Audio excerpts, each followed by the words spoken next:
Assalomu alaykum hurmatli o'quvchilar. Mening ismim Nazokat, familiyam Yusufjonova. Pedagogika fanlari bo'yicha falsafa doktoriman va hozirgi kunda ustozim professor Qozoqboy Yo'ldoshev bilan hamkorlikda fan doktorligini himoya qilish arafasidaman. Lekin bugungi suhbatimiz men ham xuddi siz kabi bola bo'lgan paytlarim haqida va o'sha paytdagi orzularimning bugun qay darajada amalga oshgani haqida suhbatlashamiz. Odatim bor edi, men o'zim katta bo'lganimda qanday bo'lishni xohlasam, qayerlarda ishlashni xohlasam va hattoki necha yoshda mana shu ishni amalga oshirishim kerakligini istasam, shularni hammasini yozib borar edim. Men bolaligimdan adabiyot fanini juda ham yaxshi ko'rganman. Biz maktabda o'qiyotgan paytlarimiz G'azalxon yoshligim degan tanlovlar o'tkazilardi.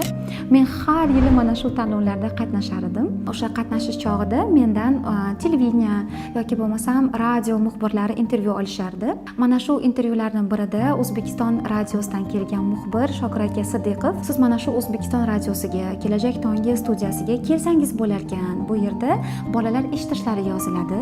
Siz mana shu eshitishlarini o'zingiz ham yozib yoki muharrirlarimiz yozgan rukunlarni o'qib bersangiz bo'lar ekan deganlar.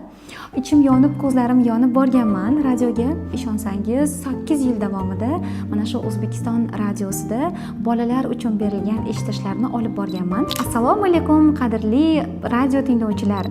Havo to'lqinlarida Kelajak tongi studiyasining kichkintoy va shirintoy eshitirishi deb boshlanardi har bitta eshitishimizni o'sha assalom qismi. Mana shu radio eshitishlar chog'ida televideniyada filmlarni dublyaj qilishga kasting e'lon qilishdi. Men juda ham filmlarni o'sha ovoz berish jarayoniga qiziqar edim. Uyda ham filmlarni ko'rsam, o'sha aktyorlarni, aktrisalarning so'zlarini yodlab olardimda, o'zimcha aytib yurardim.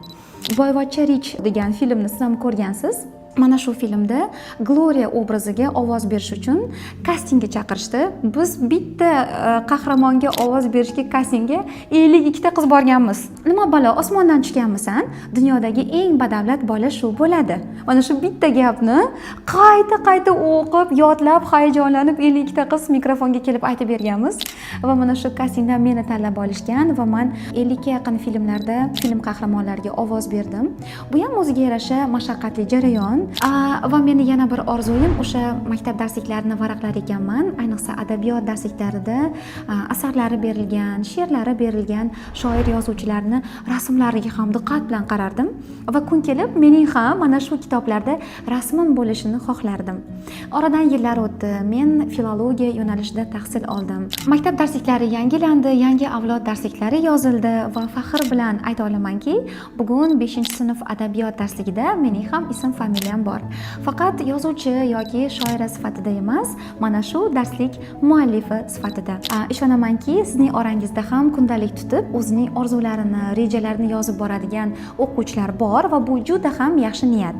Agar ichingizda yozmaydigan o'quvchilar bo'lsa, albatta bugundan boshlang, chunki orzular ushalish uchun, aslida ro'yobga chiqish uchun keladi sizning xayolingizga va ularni yozib qo'ysangiz, demak siz mana shu orzularni amalga oshirish uchun birinchi qadamni tashladingiz hisob.